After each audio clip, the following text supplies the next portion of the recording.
There's an Oxford resident called name of Dawkins who's written an influential and worthwhile, I think, book called The God Delusion. And I have no particular beef with it, except, I think, with the Southern English edition. Because whereas there are parts of the world patently where the meme of religion and the divisions that it generally inculcates in society can lead to extraordinarily dangerous and divisive effects, I don't really see the problem in Britain to the same extent. I mean, when I travelled up from Kent this morning, I didn't really pause for a second or more to consider the possibility that my train might be hijacked by suicidal Methodists. When I walked from the station to the theatre here, I didn't actually circumspectly glance around me all the time in terror that I might be pistol whipped by Quakers. But it struck me as highly unlikely, even if Britain and parts of continental Europe are actually less adversely affected by some of the worst excesses of religious belief, that there are other delusions which we ought to be investigating far more. And my great criticism of Dawkins' English edition of the book is that it really should have been retitled The Football Delusion. Now, I'm from that part of the country where there is no football. I'm from the Welsh borders, and we just don't have the soccer gene to the same extent. But it does strike me as interesting, not so much football, because I have no beef with people watching football, enjoying football, attending football matches at all. Doesn't seem to be a problem. If you choose to derive a large amount of pleasure from watching a series of completely random events play out, effectively pinball on grass, and then choose to construct around those events a narrative entirely of your own devising, well, it's not for me to say you're wrong. It's not for me really to point out that the statistics of football make it actually, in terms of individual matches, not league play, the impurest of all sports. Actually the second. Baseball is actually even worse. But if you'll notice, they never play individual knockout matches in baseball. They will always play. The World Series is decided on the best of 7. No, but I have no problem with this at all. It's obviously patently an enjoyable sport from which people derive a huge amount of pleasure. What I do have a problem with is football commentary. Because it seems to be a case where every single thing that happens in soccer is attributed to intentional human agency and not to luck. So if a team loses a match, there are immediately calls for the resignation of the manager, despite the fact that statistically the single result is more or less irrelevant. Notice too that it's not like a game like tennis, where the play takes place in lots of individual compartmentalized sections, and where actually you can say that each point played in tennis is more or less independent of the preceding one. Although there's an interesting separate debate about tennis, which a friend of mine, Richard Thomason, observed, which is to say that the interesting thing about tennis is that the entire drama and exciting narrative of tennis is created by the scoring system. If you played tennis but you scored it like basketball, it would be unwatchable. If you imagine, effectively, Federer leads Murray by 247 points to 163, you're not going to stick around. The fact that you have compartmentalized sets, you have retaining serve and losing serve, gives it a kind of interesting narrative arc, which makes it watchable as a sport. A very intelligent critic of basketball made the point, he said, I don't understand why it takes so long. Why don't they just start at 100 points each and then play the last 4 minutes? He said. But no, the odd thing about soccer is that everything, even though most of the events are random, the scoreline is so small as to be more or less statistically insignificant, probably only a small percentage of play actually contributes to a goal, and where it's actually philosophically true to say that the entire scoreline would be fundamentally different if the coin toss at the beginning, before play even started, went the other way. And yet people will construct extraordinary amounts of synthetic happiness or indeed synthetic misery around the result. They will construct an entire story of how the match went, which is designed to create a kind of narrative. And then the commentators effectively make every single result, however statistically minor, I don't include league results in this, aggregated results seem to have meaning, as though it's necessary to construct about 500, 1,000 words of description. Everything is the product of human agency. Every goal was either brilliantly struck in the case that it actually created a goal, or, of course, a complete cock-up in the case that it missed. The only non-human agency is when you get the most peculiar sentence of the lot, which is, and the crossbar foiled Drogba's efforts. So when you do actually attribute agency to something that's non-human, it's to a piece of wood. This is strange. And it did lead me to think, watching football commentary, which does seem increasingly nonsensical in many ways, simply because it attributes a kind of simplicity and a narrative to events which are actually highly complex and have a huge degree of randomness within them. And it did cause me to ask the question, which I suppose is contra Dawkins, which is that would an ancient Greek football commentator actually be more honest than a contemporary one? There's a great point, I think, of Chesterton's, that when we cease to believe in God, we don't believe in nothing, we believe in anything. And the extent to which we tend to attribute to events which are the process of complex phenomena, many of which are completely unpredictable and certainly can't be designed in advance, the fact that we do that seems to be an inaccuracy. An ancient Greek commentator would not attempt to make human agency the single driver of the scoreline in a soccer match. He would use useful phrases which acknowledge the unknowable, the uncertain, and the role of fate. He might say everything was going well for United, and then Phoebus Apollo decided to thwart their midfield efforts. Now, there is an argument that that is actually a more accurate picture of the world, the one in which you see human intentionality and agency in every single outcome.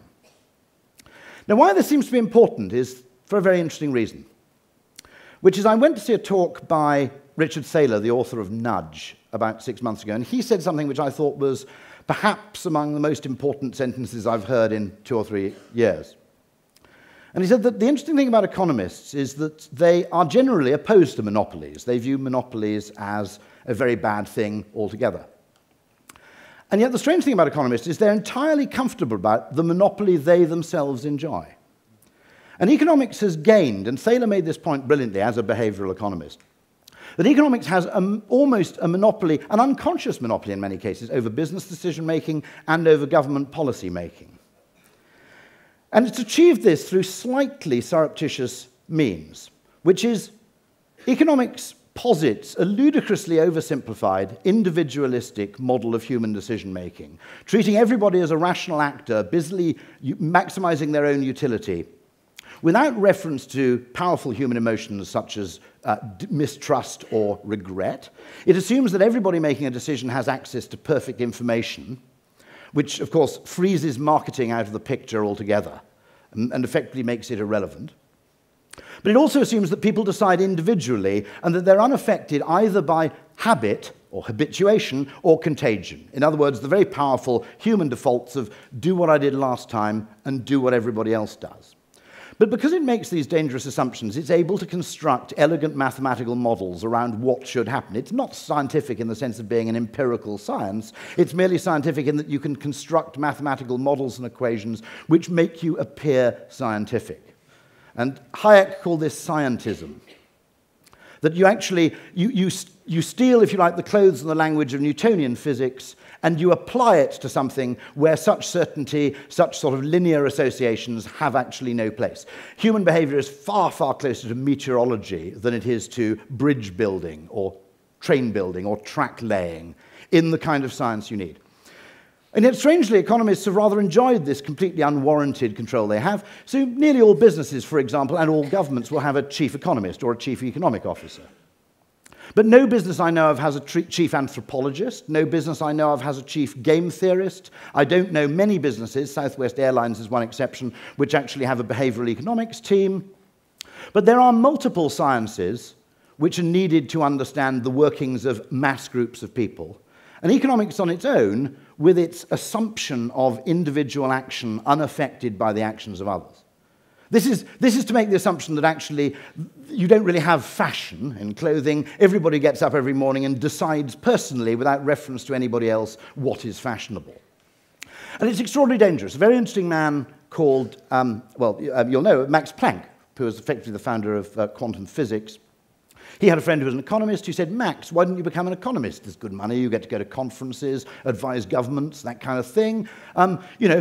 Probably be a bit more fun than doing the maths gig. And Planck, who is probably the most brilliant mathematician of the century, replied, I couldn't do economics. He said, the maths is too difficult. Because what he understood is that once you acknowledge the fact that people are actually, there are feedback mechanisms at work, that people are influenced by the behavior of other people around them, those simple mathematical models that make economics convincing and give it its influence actually start to fall down. So looking for delusions or strange behaviors other than soccer, which I think is a huge product of narrative bias and tribalism, elsewhere in society other than religion, seems to me a fruitful area for activity. And the big problem seems to be, in many, many cases, we assume individual agency. We assume that everything we do is a product of individual choice and that we do it because we like it.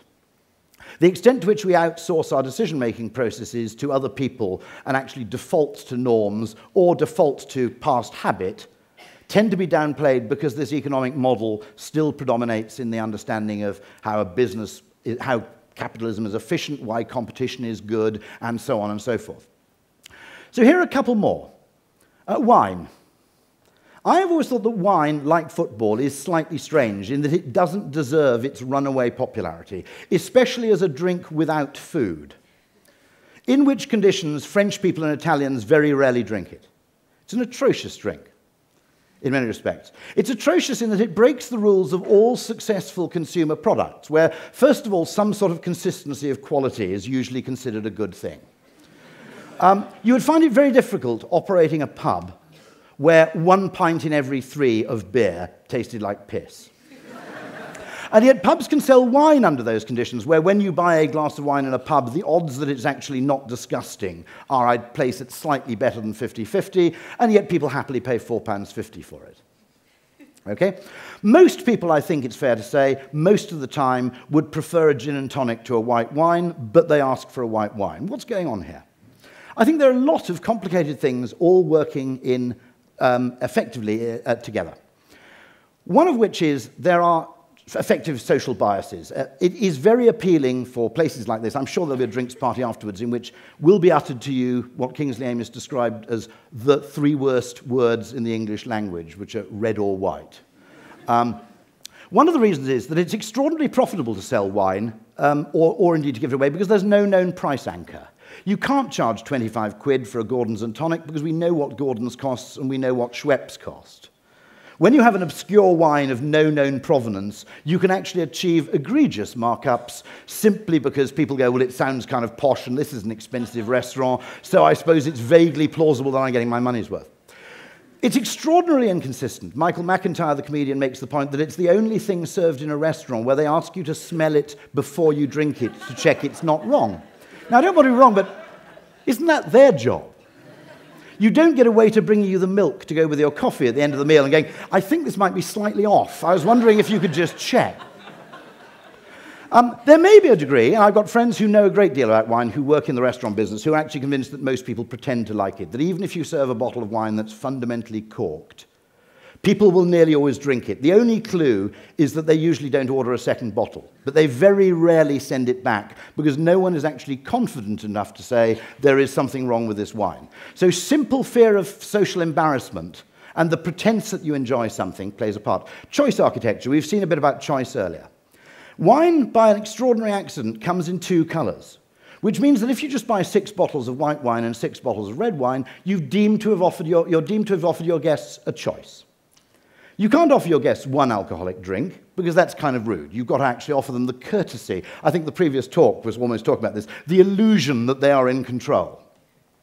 The only trouble is, if you wanted to serve spirits, that would require you to buy 5 different bottles of spirits, 4 or 5 different mixers, and 3 different kinds of fruit.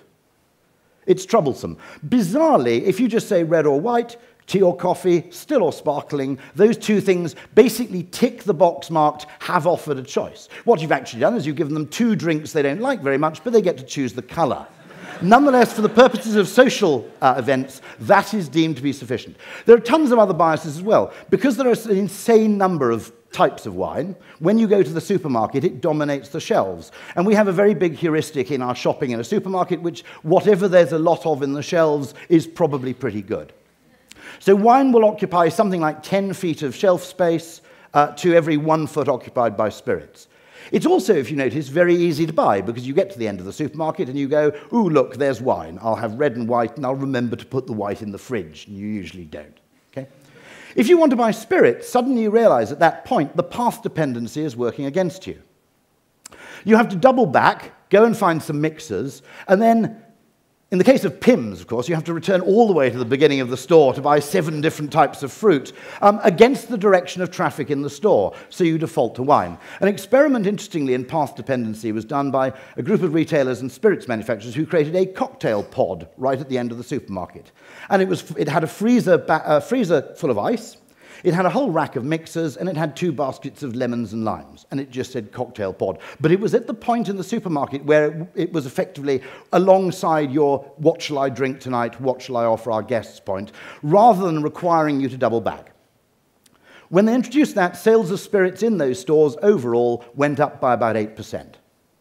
It's an extraordinary effect, simply the product of path dependency. Now, when this concatenation of various stuff all comes together, there's also the thing that we're actually like alcohol, and wine is the acceptable middle-class dressing in which to consume it. Stand around with a glass of wine at lunchtime, and you're seen as a bit of a bon viveur, but basically a respectable bourgeois chap. Tequila shots in the office at lunchtime, on the other hand, do not convey anything of the same thing. So at some level, we have no choice, because, of course, we buy wine not for the effect it has on us, but the impression it has on other people. And that is actually a social construct over which we have very little control.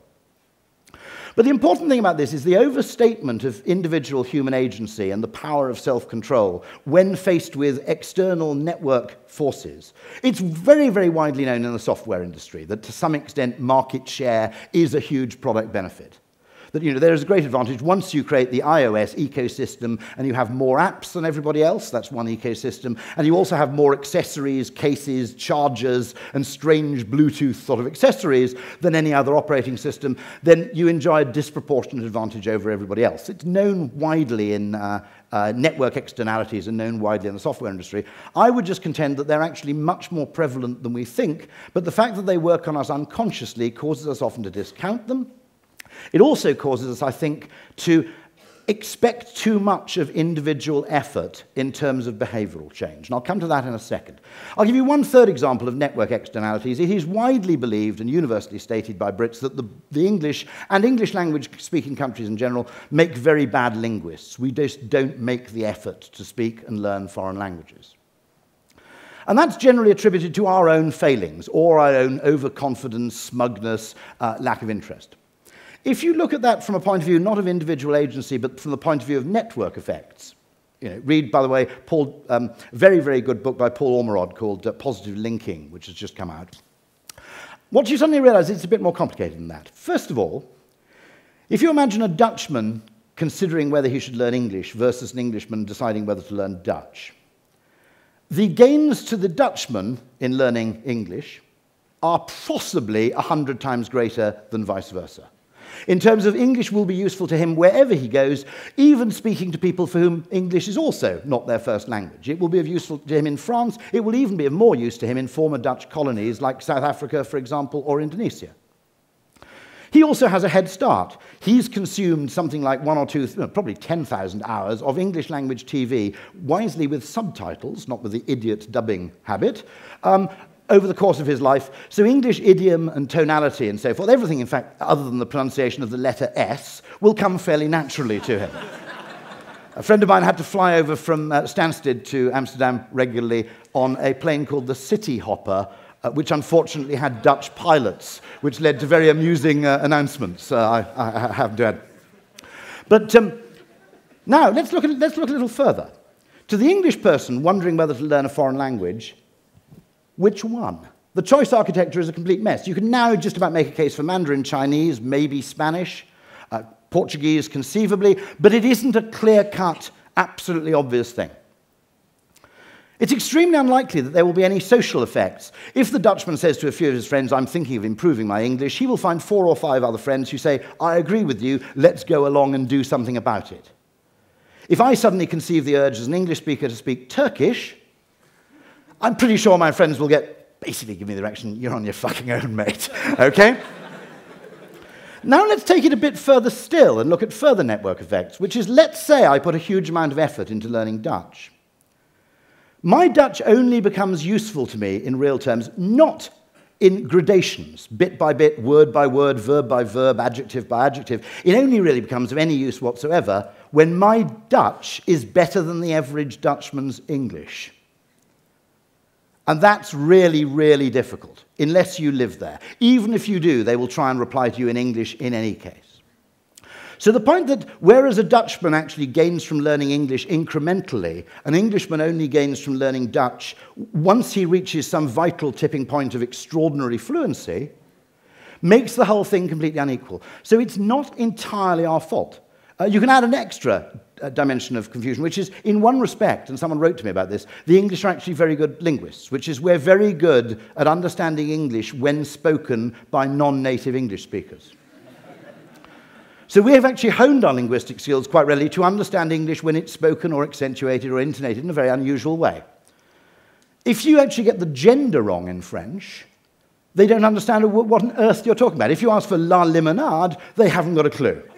And then about 6 minutes later, they go, le limonade now is suddenly, clarity has now descended upon me. Now, it's possible this is just, frankly, willful perversity on the part of French speakers. But since there have been no recorded cases of willful perversity in France in the last 200 years, I think this explanation can be discounted. So I think it's more likely to assume that, in fact, we get a lot of practice that we don't even realize of understanding people speaking English in a weird way. I mean, it's very interesting in the United States, where people aren't exposed to unusual English accents. Asking for a cup of water is almost impossible because I can't pronounce water in a way that an American can understand it. So actually, some of these utterly bizarre differences, the fact that, even worse was a friend of mine who learned Hungarian, by the way, which is, the problem is that no Hungarian has ever come across a foreigner who's learned Hungarian before.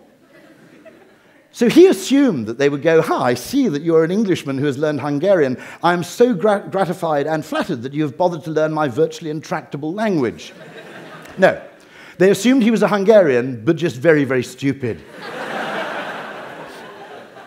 So what I'm saying here is that we make a mistake by not looking at the world nearly enough from a network perspective.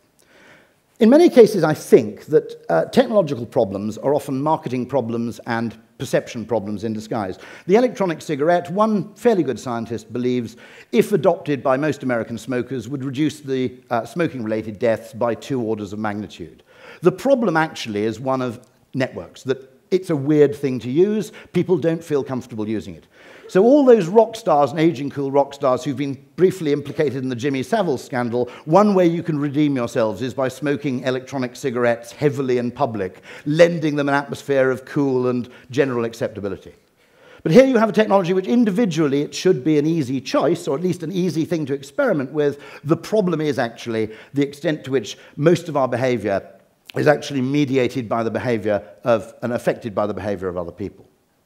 Electric cars are no longer a technological problem, it's how you get people to accept them. But in one thing, I think this is really important, and I've talked to some very interesting people who know much more about this than I do, so credit to them, which is that when we design behavioral change programs, or when we tell people what the ideal behavior is, we design it in a way which is perfectly rational from an individual standpoint, but from a collective or social standpoint is virtually impossible to adhere to. Now, let me give you an example. If you want people to cut down on their drinking because people are worried about excessive drinking, the general assumption is you look at lots of epidemiological studies and you come to a conclusion that people who drink up to, let's say, 28 units, 21 units of alcohol a week don't seem to come to any long-term harm, so you make that the recommendation. You make it a numerical recommendation. Similarly, calorie-restricted diets tell you you should eat this much every day. Now, there's a couple of problems there, one of which is that it is much harder to stick to a quantitative restriction than a binary one. If you notice, most of us, when we drive, break the speed limit every time we drive. Not by much, but by a bit.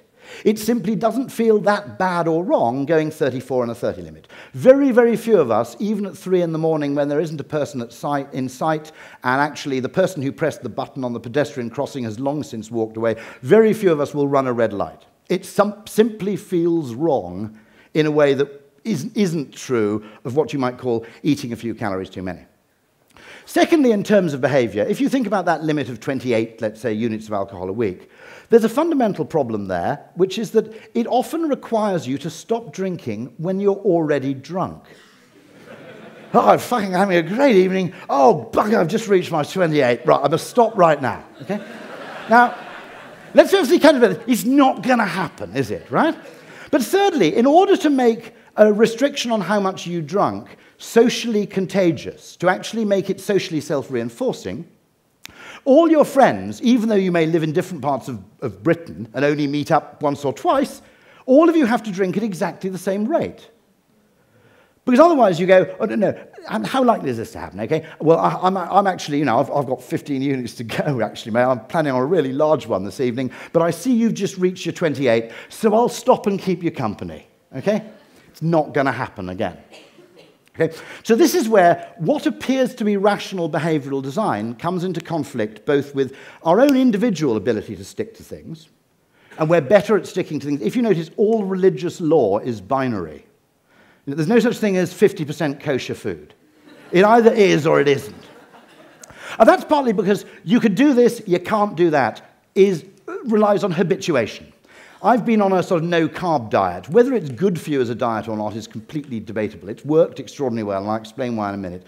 What's undoubtedly true is that it works partly because it becomes self-reinforcing. After a while, you look at Danish pastries with mild disgust, simply because you haven't eaten them in the last 2 months, and they look kind of weird and different. But there's another magic to designing things to be binary, which is they're socially self-reinforcing. And the trick, really, of my diet, which doesn't look very successful from where you're standing, but trust me, you should have seen me a few months ago, okay? The real success of it is I got my wife to go on the thing at the same time. And the basic point is you don't eat carbohydrates, you don't eat grains, you don't eat sugar, in that sense. So it's effectively a binary diet. You can eat any quantity you like of X, but you can't eat Y. Now, one of the things is it's cognitively much, much easier because you've only got to exercise self-control once a week, which is when you shop. Because if you don't buy any carbs, there aren't any in the house, so you don't eat them. A calorie restriction diet, where you count the calories every day, requires you to exercise self-control every single time you eat a meal. Now, that's almost impossible. I mean, that's actually like giving up sex by going to lap dancing clubs instead. You know, it's effectively saying, in order to actually have less of something, we should give you just enough of something to get you really interested and then tell you to stop too soon. Okay? That is not an easy thing. That makes insane demands of our self-control. So the interesting point I'm making here, and this applies to alcohol, is maybe if you say don't drink alcohol 3 days a week and you get all your friends not to drink on Monday, Wednesday, and Thursday, or Monday, Tuesday, Wednesday, or in January, that has two virtues. It's absolutely binary. It doesn't require you to exercise any self-control when you're drunk because you don't get drunk. Secondly, your friends can engage in the same thing at the same time, so you're never under any social pressure. And then you realize that actually behind most religious law, there may be very little apparent rationality of the Dawkins kind, but there's an extraordinary amount of psychological insight. Because it understands that for laws to stick, they need social reinforcement. They need to work in terms of each person's behavior being visible to each other. They need to make transgression actually apparent. And they need to be binary. Now, this may make them less rational. The person who says 28 units a week has tons of science to back up his recommendation. 3 days a week, don't drink. There's actually no science for that. Theoretically, it's bonkers, because you could be a raging alcoholic on 4 days a week and not drink on the other 3. On the other hand, if you look at religion, it has actually survived for a few thousand years, which suggests that it has some sort of stickability. And religious law is what B.J. Fogg calls crunchy. It's binary. It's you can do this, you can't do that.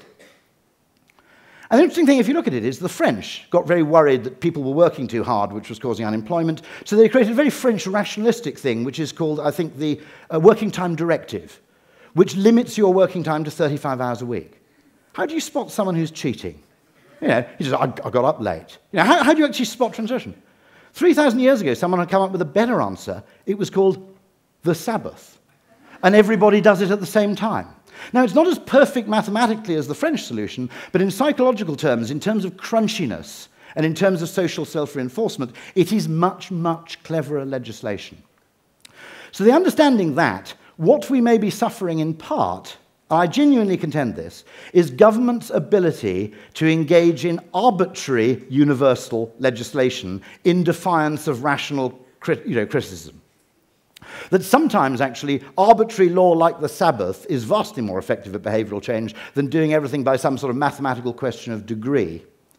But unfortunately, the requirement that everything appears to be rational beforehand and the assumption that individual agency is everything and we have unlimited sources of self-control causes us actually, arguably, perhaps, now this is a really contentious point, which I don't expect you to take seriously, and please don't, but actually to some extent the absence of religion and the absence of monarchy have made it more difficult to legislate in some quite intelligent ways, simply because the requirement is that it's clear, it's universal, but it's seemingly slightly arbitrary, and it's very difficult for a modern democracy to do this. Just one final thing, which I always felt instinctively and only realized why this morning. The power of what you might call flock behavior is this.